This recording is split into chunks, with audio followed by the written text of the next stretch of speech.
Testing. All right. You can cut out that other. Hey, yo, aim. Yeah. Run it up, Blondo.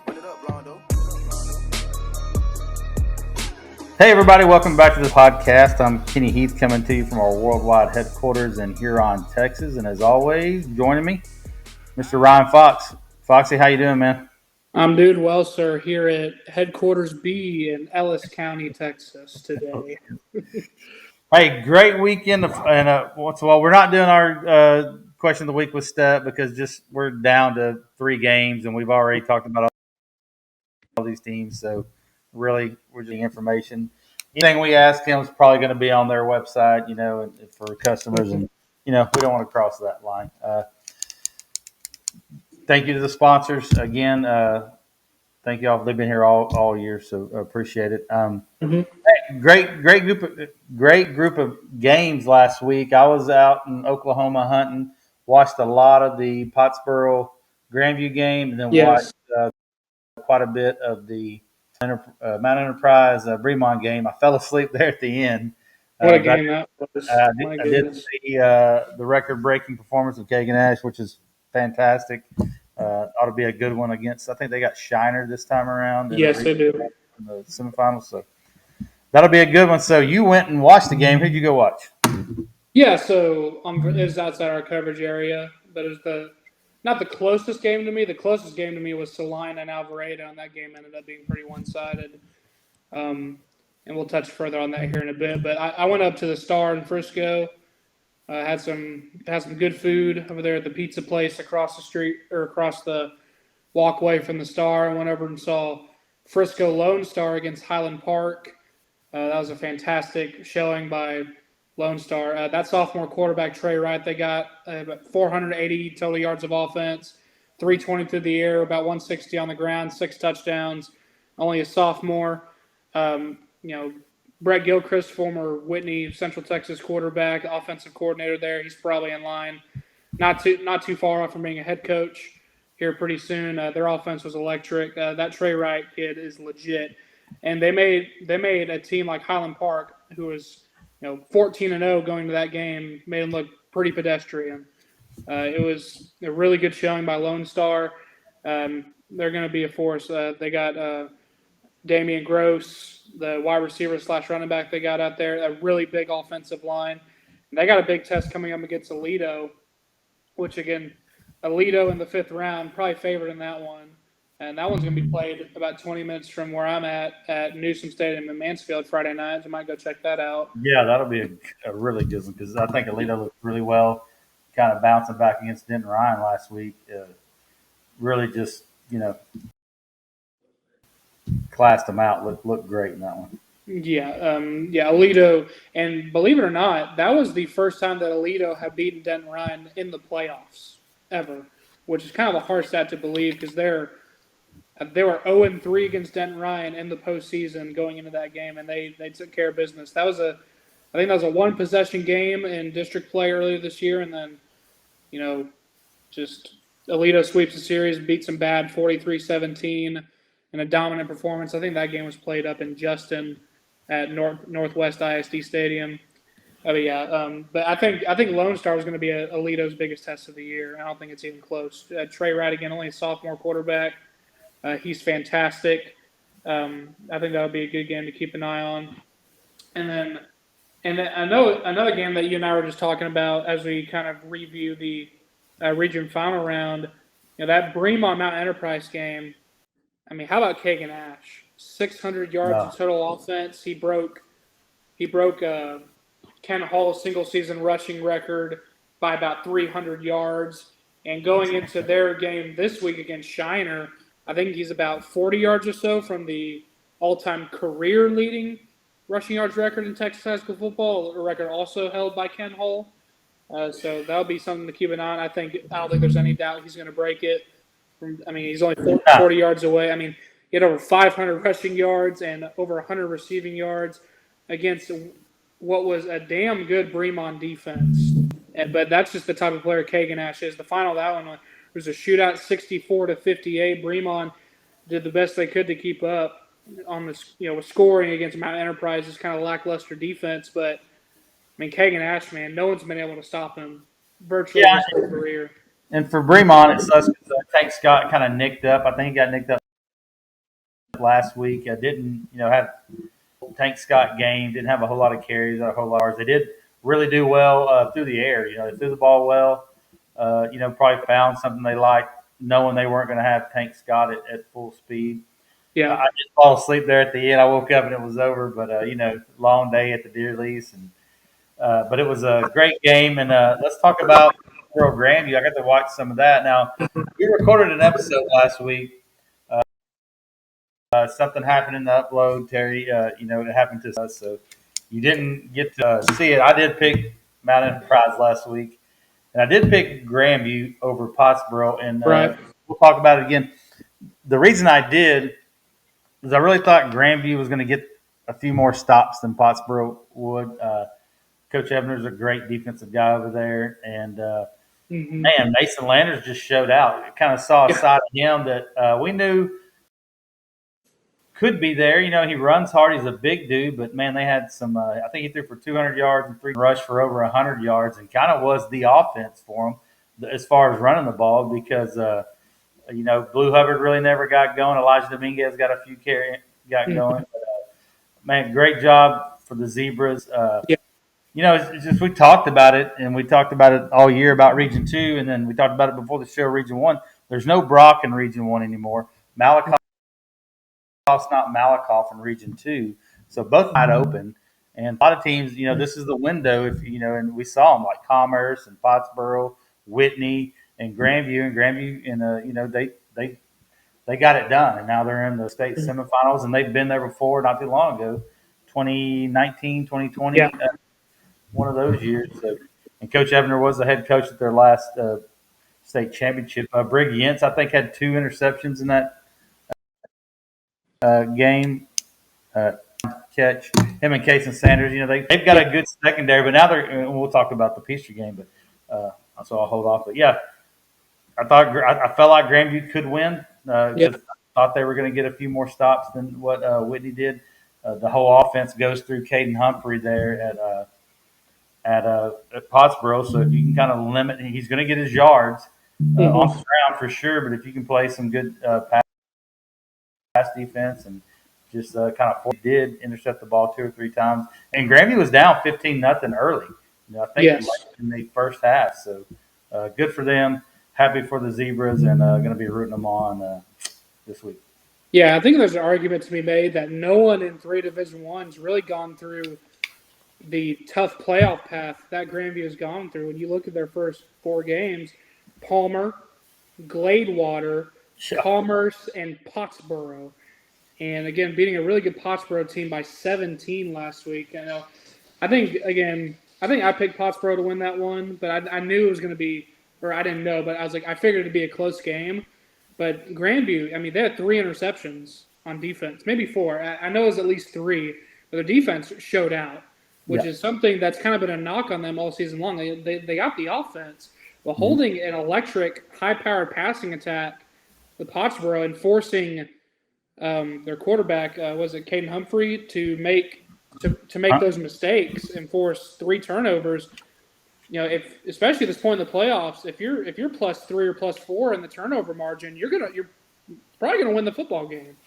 And then with the offense that they have, putting up 35 against, it wasn't a lights out Pottsboro defense, but it's probably one of the better defenses they played, through their postseason run, and holding them. But I think the most impressive thing that I took away from that game was holding Pottsboro to 18 points. Yeah, I don't think anyone expected that. No. And I think Grandview's defense, they've given up some points to the playoffs, but their offense has kept them in every game. And I think coming off the confidence that they've built in this defensive performance, and also they're already relying on their really good offense, but now they've shown that, hey, this is a really good offense, so we just held to 18 points, and that's got to build them more confidence against Peaster, which that'll be Grandview's biggest defensive test. Like their offense, you're going against another defense, it'll be their biggest test of the year. Peaster has given up 17 total points through 4 playoff games. 17 in 4 playoff games. I mean, they are. I think Grandview gave up probably 17 in the first quarter of their first playoff game. Not right. a knock on them, but just they've been games. Yeah, it puts them in perspective, and Pacers got to have a lot of confidence too. They got their lick back against Paradise last week to win the region, so I think that's going to be a great game. I think with Pacers' defense being the Grandview offense's biggest test, I think Grandview's offense is the biggest test for Pacers' defense up to this point in the season. So I think that's going to be a really fun matchup. But I mean, I'm kind of leaning to. They got the momentum, and just with how impressive that win against Pottsboro last week, I'm kind of leaning towards Grandview in this one. Yeah, I think so. I mean, none of those guys are on any of those teams that won a state championship game, but that coach's team was. There's several still on that staff. They don't lose a whole lot of people. They don't have Coach Gerald, Coach Jay, and then Dane Yench. He was the quarterback on that team. He's on staff. Coach Ebner, of course, he was the DC of those for 1 year, and then he was the head coach for the 2019 championship. So this core of coaches that they've been there for a very long. Some of them have been there since back in Brad Davis era. Yeah, I mean, they retain all their coaches, and that just makes it so much more efficient to kind of build and sustain the success that they've had for about the last decade. And they've been rolling, man, in the playoffs. And I mean, I really like them against Peaster. Again, Peaster has, I think they're one of maybe. I don't know if they're the least, but they're at least. I think I heard there's at least 2 or 3 teams total that have given 17 points up throughout the playoffs. But I mean, again, in that elite company. But again, I think Grandview's offense is just humming right now. And I agree. I like what Coach Ebner and those guys are doing. I think it's probably extremely valuable to have a guy like Dane Jentz on your staff that's done this. Mm-hmm. Mason Landers is a junior. He started as a sophomore last year. Man, really did well last week. Kind of, I'm going to be honest, Ryan. We called the Whitney Grandview game, and they brought in Briggs Jentz at quarterback. And we thought we were seeing a passing of the torch. Like, hey, they're going to give this kid a shot, and it was just for one drive, and then Mason came back in, and he's played really well since that game. And I got Grandview in this one, and I look for them to go back to Arlington. Yeah, I agree as well. I like them in this. This is going to be this is another game I'm considering going to. It's at a stadium that I've wanted to go to for a couple years now, but I haven't been. That's going to be at Crowley ISD Stadium, that brand new one over there, just on the southwest end of Fort Worth. And I mean, it's a nice facility. I've seen pictures and videos of it. That might be something to consider. I think they're both going to be great crowds. In their regional final last week against Paradise, I saw a video of Peaster's crowd. I can't remember where they were playing that game exactly, but that visitor home side, whichever side it was, where Peaster was, it was nearly filled to the brim. Yeah, and you and I, seeing Grandview play for virtually our entire lives, they travel well too, especially that drive from Grandview to Cleburne. It's what, 30 minutes, 40 minutes tops maybe. Yeah. Both crowds are going to be huge. I think it's going to be a great atmosphere, maybe the best atmosphere of any of the 4 3A state semifinals in either division. And this will definitely be a fun one to go to. But I do like Grandview in this one. I don't think you blow out a team like Peaster, especially with the defense that they have. But I think if they're able to hold their own defensively, because Peaster's offense isn't going to lie at the scoreboard at all. They kind of got a bunch of facilitators, and they do just enough to complement that elite defense, and they score enough points to win. But I think that defense is really going to be tested against Grandview's offense. I like them as well. You better be careful you don't give Peaster some bulletin board material. Probably so. I don't know if anyone from Peaster is watching this show. Well, I told you before that we just started recording. I was at the barbershop today, and they were talking football. And as they do. The barber he works in Whitney, and he was complaining, like, why are we playing in Crowley? Why aren't we playing at the D1 school? I'm like, man, Crowley has got one of the nicest new stadiums, and I haven't been there, but from what I've seen and heard, that's one of the nicest places in the state. It's brand new. Most colleges in America would be happy to have a stadium like Crowley ISD. Yeah, yeah. So, Yeah, cool place. I want to go there too. And I got Grandview.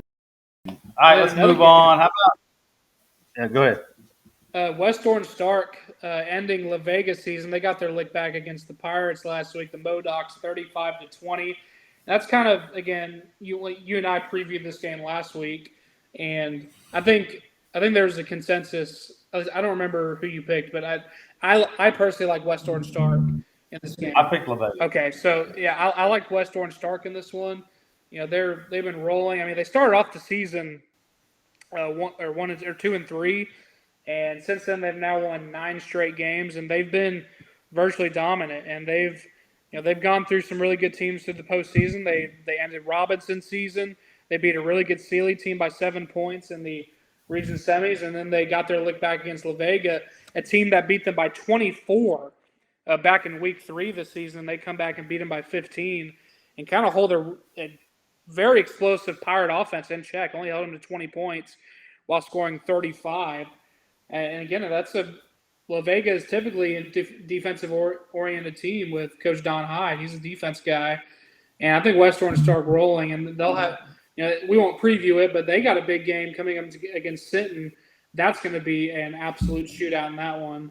Sinton's got a really high-powered offense, so that one will be cool to look at. But, yeah, La Vega season coming to an end as they're unable to complete the series sweep against West Orange Stark.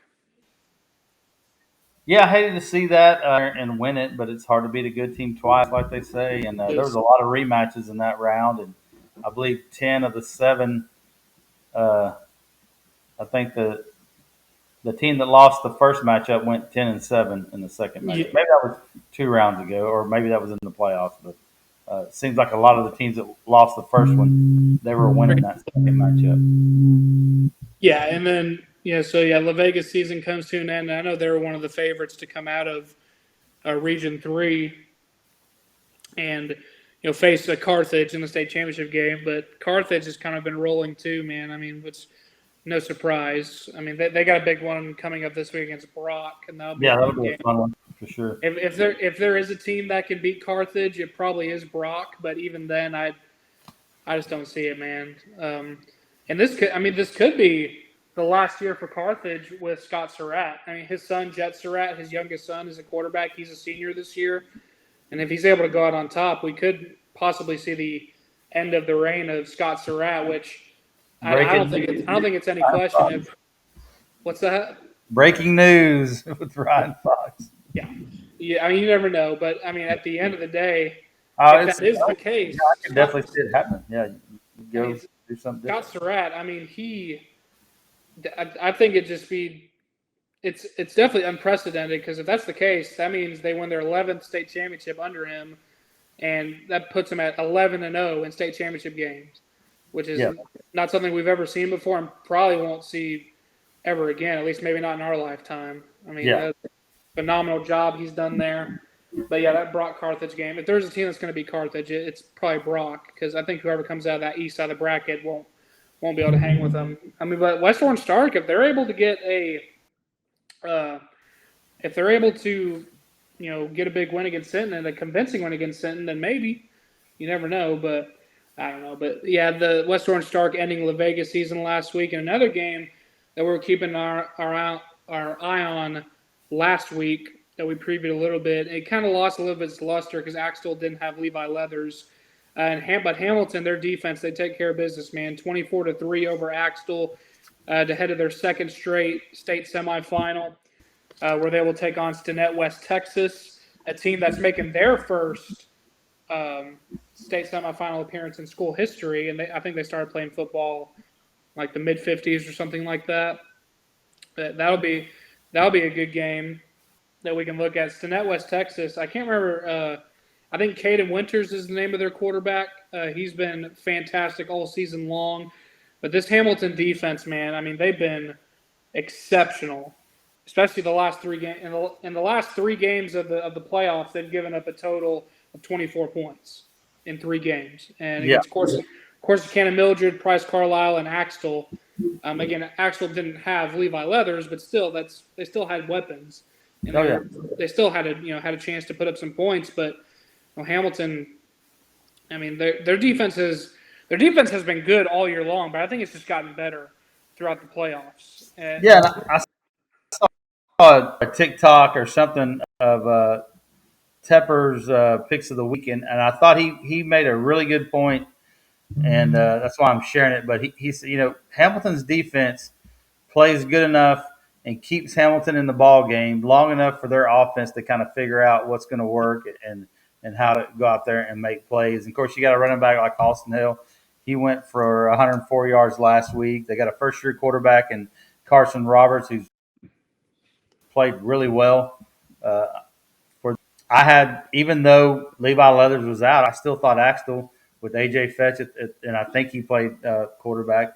I thought they had enough weapons, and they played good enough defense to keep them in the game and possibly win it. But it turned out it just really wasn't that close. Was it 27 to, I forgot the final score, but over there in Robinson, just 24-3. 24-3. Hamilton took care of business, and congrats to Coach Ryan Marvis. Probably doesn't get near enough credit. He's kind of out there in no man in Hamilton County, far enough from Waco where they're going to cover him a little bit if they start being successful.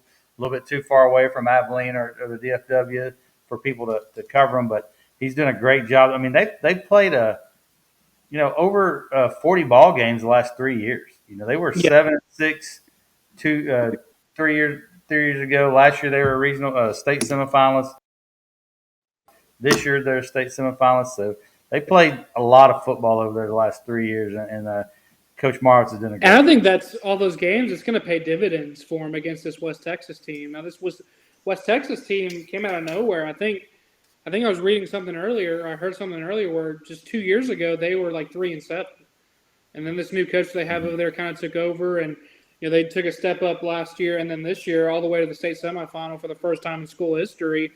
I think Hamilton, with kind of that more experience and more games and more postseason games on top of that, and they were on the stage just a year ago and lost a really close one to, what was it, Stanford or Stratford or something? Stanford. And, they've been in this position before, and they were in it last year. And last year was the first time in school history that Hamilton had made it to the fifth round. So they know that feeling now. They were just here last year. Yep. I mean, I like Hamilton in this one. I think Sinet West Texas has a fantastic offense with Caden Winters. Like, he's definitely one of the best quarterbacks in Class 2A, 100%. Oh, yeah. But they'll have their work cut out for him. I mean, he's 2,600 yards rushing. Yep. 1,300 yards passing, 61 total touchdowns. So it's going to be the Cade Winters show. So, you're going to have to key on him and stop him from running the football. Yeah, but I think Hamilton's got the defense to do it. Yeah. Again, the 24 points in the last three. They give up 8 points per game in their last 3 playoff games. I think their defense, with the experience these kids have, how well their defense plays, and again, just with the experience of being in this game last year, I think all that's going to pay dividends, and I think it's going to be a very close game. But I like Hamilton to make it to Arlington for the first time in school history. I do too, and if Hamilton makes it, maybe we'll have a doubleheader. Hamilton Grand does 2A D1 play Thursday morning? Let me see. Actually, I mean that could be our 2 Central Texas teams the same day if they both make it. Because Hamilton is 2A Division 1, correct? Okay. Yeah, so they rotate Thursday morning. So they would play Wednesday night, and then Grandview would play at 3 o'clock on Thursday. So they wouldn't play back to back because it's set now to where it's Division 1 goes first, then Division 2. So it would be 2 completely different days. But still, to have 2 teams that we cover in the playoff and the state championships would be pretty good. We could talk about those games, especially next week as well. I think probably next week when we cover the state championships, we'll probably touch on every game. Yeah. And that, like we do every year. But yeah, I like Hamilton to advance to Jerry World for the first time in this one. It should be a great game against West Texas. And then before we touch on the Stephenville game, let's kind of go back and look at the Salina-Alvarado game against Alvarado. Like Stephenville, is kind of one of those borderline teams that we cover. But with Alvarado, their season came to an end last week against Salina, 55-27. I went back and watched this game a little bit too, and Alvarado scored on their first play from scrimmage. No, really. DeMarcus Belton had a 65 or 70-yard touchdown run on the first play from scrimmage, and they thought, okay, all right, we got a ball game. It was kind of back and forth there for a little bit. Bo Bentley, who had questions about whether he was going to play in this game, he did start, and he threw a couple touchdown passes, but he eventually got pulled out again. Whatever injury he has is, I guess, it started nagging with him again, and they wanted to kind of preserve him just in case they were able to win the game and move on to. Were they up pretty big when they pulled him? I can't exactly remember when they pulled him. I know I think they got a comfortable. I think they might have had a 14 or 21 point lead whenever they eventually did pull him out, and they kind of went full Wildcat mode. They grabbed their running back and just kind of, put him behind that really big Salina offensive line, which was bigger than the defensive front for Alvarado by a significant margin. They just kind of ran the ball and kept the clock rolling and were able to put up some more points and resulting in the 28-point victory. But again, a great season for Alvarado. Great job by Coach Walraven and company over there. Yes, 2 years in a row making the regional finals. So they're doing a great job out there. And I think they lose DeMarcus. Is DeMarcus Belton a junior or a senior this year? Okay, so they'll lose him, but I think they'll have a great core of players returning. I think they'll be back in the mix next year. But Salina is kind of too tall of an order, especially when even when you don't have Bo Bentley for all 4 quarters, he's still going to get 2 touchdowns. So, but we'll see if they roll with him because they got a big one this week against Stephenville. Before we look into that one, we'll recap Stephenville's victory against Canyon West Plains last week.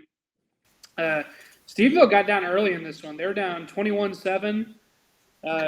Early in the game, I don't know if it was late in the first half they were down 21-7. Yeah, and then they just made the adjustments at halftime and just roared back in the second half for a 41-21 victory and avenging that region final loss from last year because Kenya West Plains kind of upset that Stephenville team in the region final last year.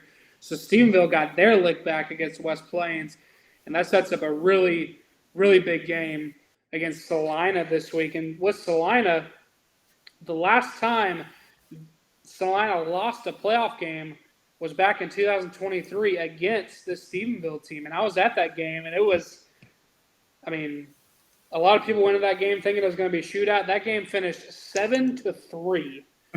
It was a defensive masterclass on both sides, but Stephenville was able to find the end zone once, and that was all they needed for that one.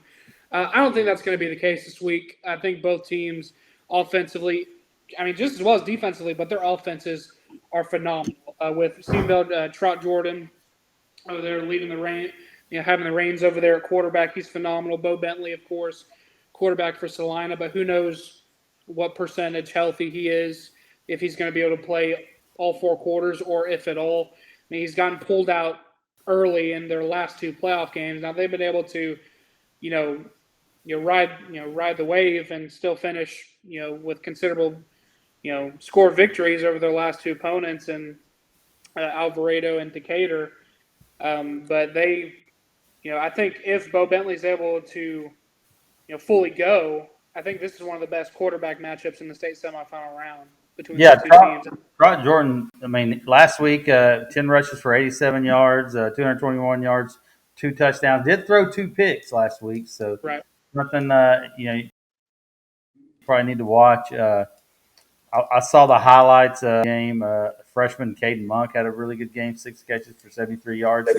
I like the way you analyze it. 2 great quarterbacks going at it. Obviously, Bo Bentley's he committed to the University or signed University of Oklahoma, so he's a good one. So be a great game. Where are they? They're playing this one right down the road from you, right? No, this one. So whenever I saw them 2 years ago, they did play at Newsom Stadium in Mansfield. But that game on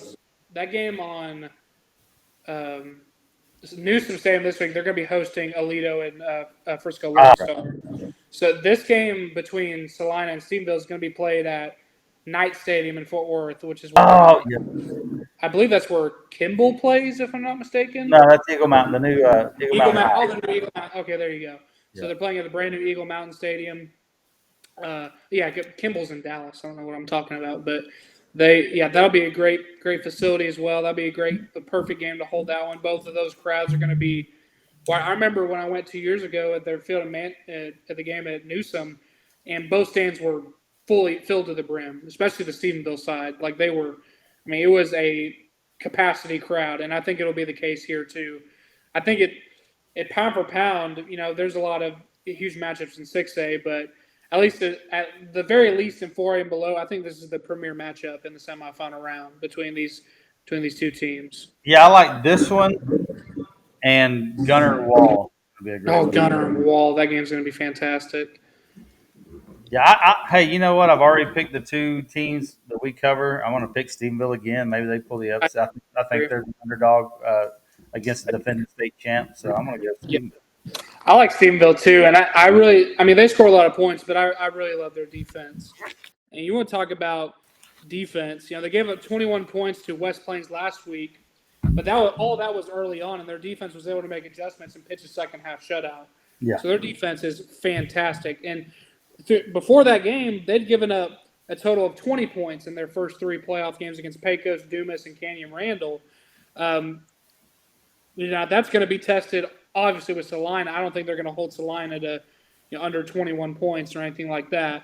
But I think Stephenville's defense is what's going to – if they're going to win this game, it's got to come through their defense.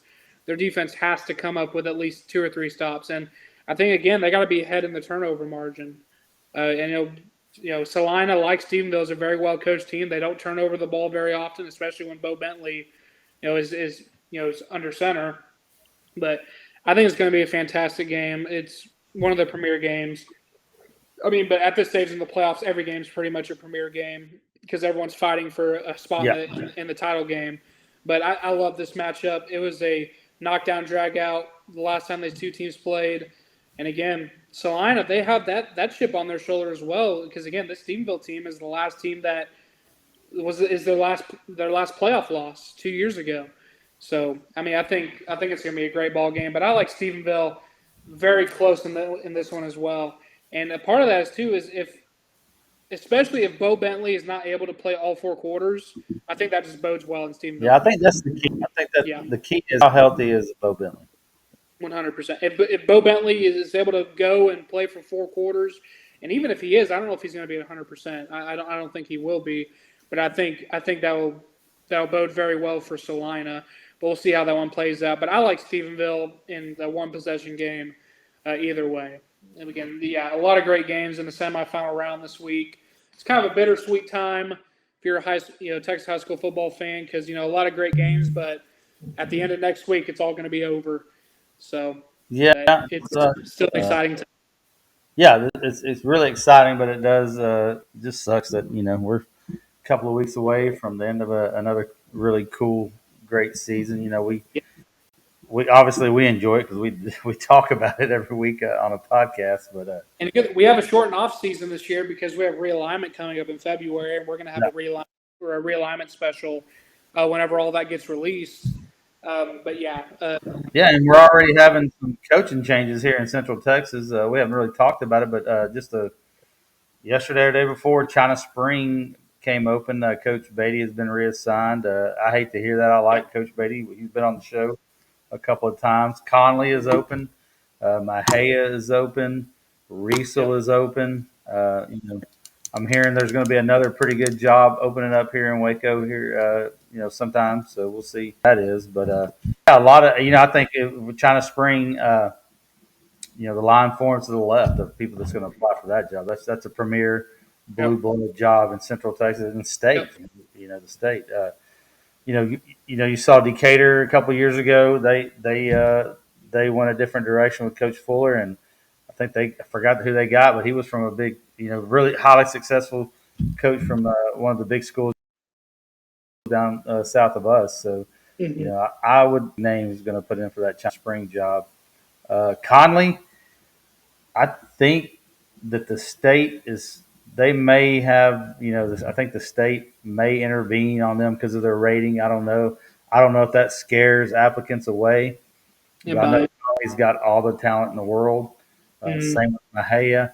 I've heard different things out of Mahia that it's not the kids, it's other forces around the program that's kind of holding that one back. So you really think that if either one of those programs gets somebody in there, that they could really turn it around? Yeah, I mean, both those teams have all the talent in the world, especially Mejia for 3A. They always have athletes. And I mean, Connolly as well. I mean, they're just both really athletic teams. They always have great. Connolly has 5-star dudes coming out of their program, like legit 5 stars that are starring on Saturdays playing football.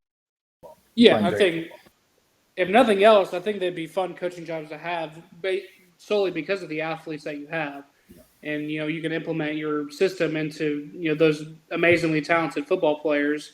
So we'll see how those line up, and again, probably after realignment comes out, there's usually a lot more jobs that open up as well, because some coaches see a district of doom that they're heading into, and they're like, yeah, maybe we don't want to jump into that one. So I mean. Jimmy called me a couple of weeks ago. We wanted to know if I was interested in this job. I wasn't then, but I may be now. Yeah, exactly, 100%. But it'll be a nice short and off season. A realignment year is always exciting, and again, we'll have a realignment special up in February, whenever that comes out. But I'm really excited for this round of games. Excited for the state title games next week. I won't be able to make the full week trip like usual. Again, for those who don't know, I'm a teacher, so we got finals this next week. I'll have to prepare the kids for and get those taken care of. I might go Saturday if I can. I usually like to go to the state title games for the smaller teams anyway, but it looks like I'll be having to watch those from my laptop in the classroom. But we'll see how that turns out. I think that regardless of where these games break, the state title games are always exciting. But I might go Saturday just to say I went to the title games this year. I don't want to miss them completely, but I need to get me a Victory Plus subscription. Yes, I guess all the games are on Victory Plus. Yes, they will be on Victory Plus this year, and that'll be exciting. Of course, they always got great announcements. Somebody messaged us on Twitter with your username. Please. But yeah, it'll be exciting. Again, bittersweet with the season almost coming to an end, but still a lot of great football left. All right, man. I think that'll do it. Thank you to L4 Media and Sideline to Sideline with Terry and Grant for helping us out, and all our sponsors. We appreciate it, and we'll be back next week. Ryan, any parting words? Go watch some football. A lot of great games this week. I think they're spread out pretty well. They were in the regional round last week. I think they're kind of spread out well to where no matter where you're at, you're probably within a 30, 45-minute drive of a pretty good football game. So if you're able to, I know it's getting colder, but get out there and watch a game. All right, we'll see y'all.